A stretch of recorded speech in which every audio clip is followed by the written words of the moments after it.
Donald Trump America के लोकतांत्रिक इतिहास के पहले ऐसे राष्ट्रपति हैं जिनका एक पॉर्न स्टार से अफेयर था।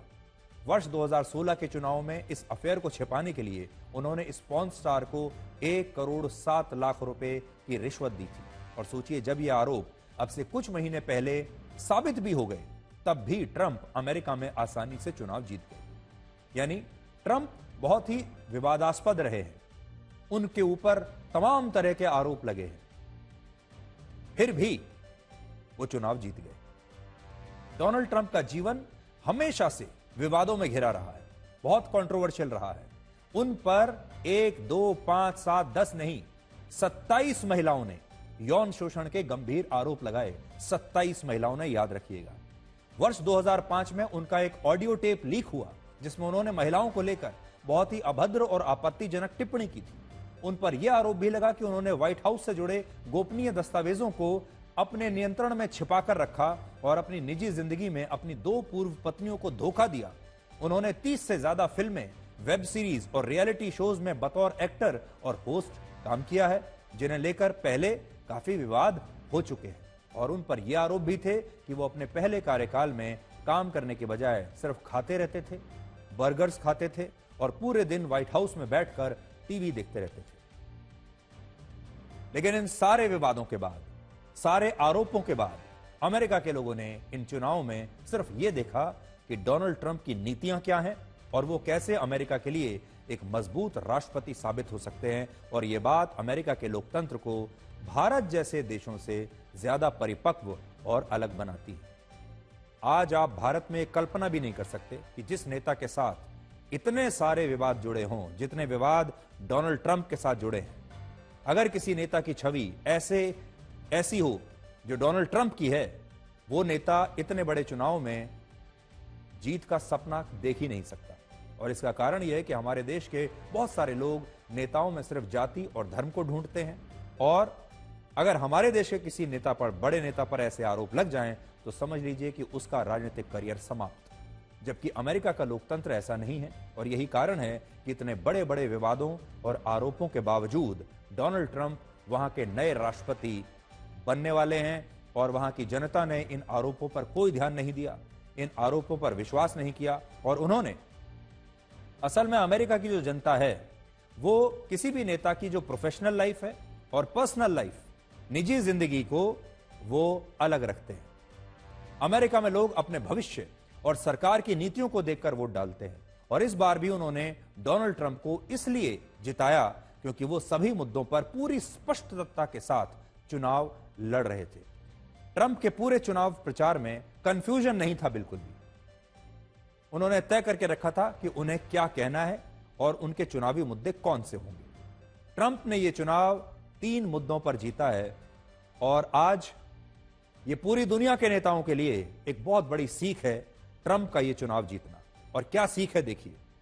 सबसे बड़ा मुद्दा जो ट्रंप के काम आया वो था महंगाई का।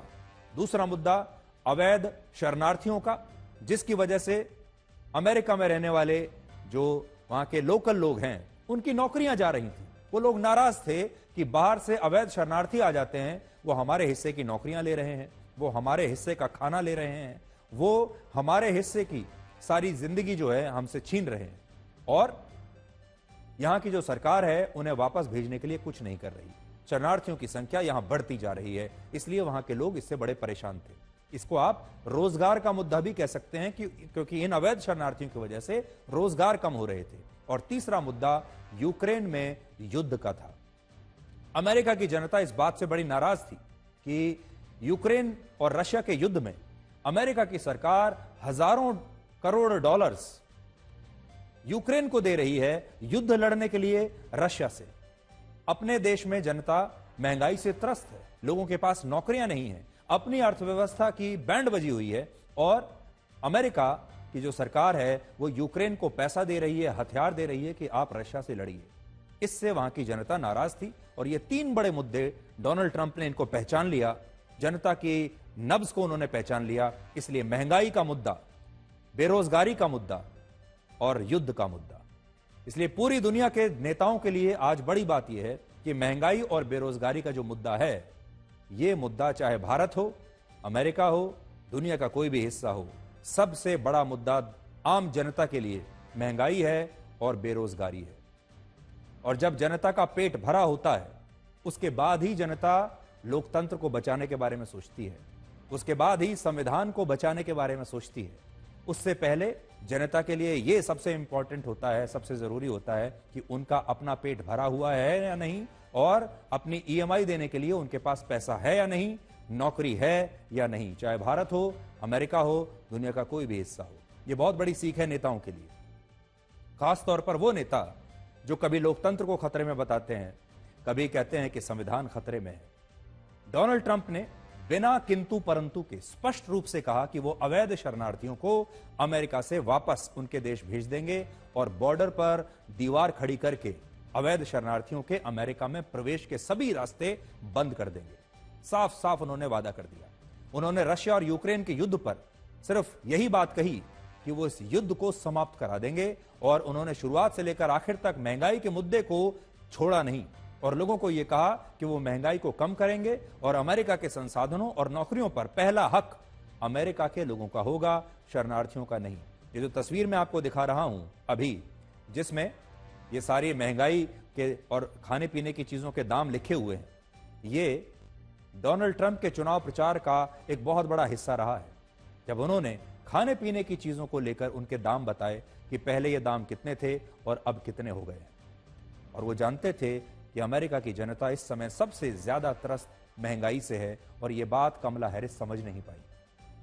डोनाल्ड ट्रंप की तुलना में कमला हैरिस ने जो वादे किए और जो भाषण दिए, उनमें उनकी नीतियों को लेकर स्पष्टता थोड़ी कम थी। कमला हैरिस ने यह चुनाव जिन 3 प्रमुख मुद्दों पर लड़ा, उनमें पहला मुद्दा महिलाओं के अबॉर्शन के अधिकार को बहाल करने का था, दूसरा मुद्दा संविधान की रक्षा का था, और तीसरा मुद्दा गाजा में युद्ध को रुकवाने का था। लेकिन इन लोकप्रिय और जरूरी मुद्दों को उठाने के बाद भी कमला हैरिस इसलिए चुनाव हार गई क्योंकि ये सारे मुद्दे अमेरिका के सामने तभी आए थे जब वो खुद वहां की उपराष्ट्रपति थी। लोगों ने कमला हैरिस से बार बार यही पूछा कि जब अमेरिका की उपराष्ट्रपति वो खुद ही हैं, तो वो संविधान को खतरे में कैसे बता रही है। दूसरा, गाजा का युद्ध भी उन्हीं के उपराष्ट्रपति रहते हुए शुरू हुआ, और अमेरिका की सुप्रीम कोर्ट ने अबॉर्शन के अधिकार को भी तब समाप्त किया था जब अमेरिका में उन्हीं की पार्टी की सरकार थी, उन्हीं का राष्ट्रपति था और वो खुद उपराष्ट्रपति थी। तो ऐसा कैसे हुआ? यहां हमारे भारत के दर्शकों को यह समझना होगा कि अमेरिका में आज भी महिलाओं को अबॉर्शन कराने का अधिकार नहीं है। ये कितनी बड़ी बात है और कितनी बड़ी नाइंसाफी है अमेरिका की महिलाओं के साथ, क्योंकि आज भी वो अपनी मर्जी से अबॉर्शन नहीं करा सकती, और वहां ये इतना बड़ा चुनावी मुद्दा बन गया। लेकिन तब भी कमला हैरिस हार गई। अमेरिका की जनता ने कमला को नापसंद कर दिया। और सबसे बड़ी बात यह कि अमेरिका में लोगों का असली मुद्दा महंगाई और अवैध शरणार्थियों का था, जिस पर कमला हैरिस के पास कोई जवाब ही नहीं था। और इन मुद्दों पर राष्ट्रपति जो बाइडेन से जो गलतियां हुई, उसकी सारी नाराजगी कमला हैरिस को इन चुनावों में सहनी पड़ी। इसके अलावा कोविड से पहले अमेरिका के हेल्थ इंफ्रास्ट्रक्चर की तारीफ पूरी दुनिया में होती थी।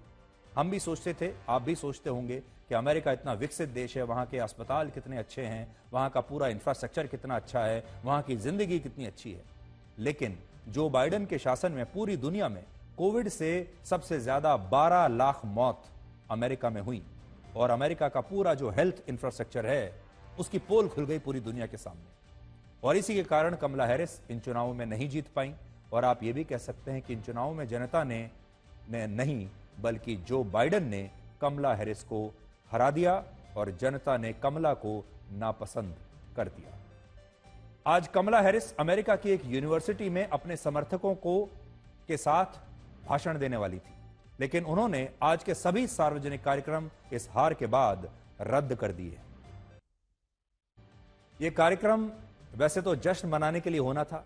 कमला हैरिस ने सोचा था कि वो जीत जाएंगी और अमेरिका की जनता कमला को पसंद करेगी, लेकिन हुआ उल्टा। और कमला हैरिस के कई समर्थक परेशान दिखाई दिए, कई समर्थक तो रोने लगे।